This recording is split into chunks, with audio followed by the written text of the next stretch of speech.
Road ప్రయాణం చేసేటప్పుడు జాగ్రత్తలు వహించండి. మనం సక్రమంగా వెళ్తున్నా కూడా ఎన్నో ప్రమాదాలు పొంచి ఉంటాయి. మీ మీదే అసలు మీ మీద ప్రాణాలు పెట్టుకున్న చాలామంది మీ ఇంట్లో మీకోసం ఎదురు చూస్తూ ఉంటారు.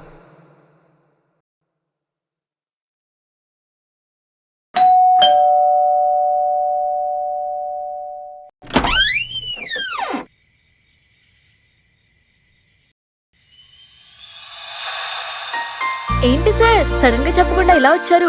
ఎప్పుడొచ్చినా ఇన్ఫార్మ్ చేసే వస్తారు కదా. చెప్తే సర్ప్రైజ్ ప్లాన్ చేస్తారంటే మేడం. సర్ప్రైజ్ ప్లాన్ చేయడానికి మనం ఏమైనా కొత్తగా లవ్ చేసుకుంటున్నామా? 3 years నుంచి చూస్తున్నా ఈ పిచ్చి ప్రేమని. అంటే అప్పుడే బోర్ కొట్టేసానా?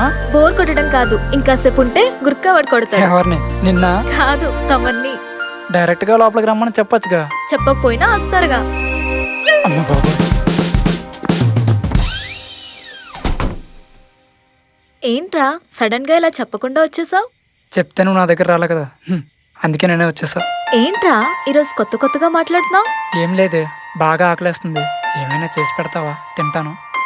సరేరా, నీకు మ్యాగీ చేసి పెడతాను.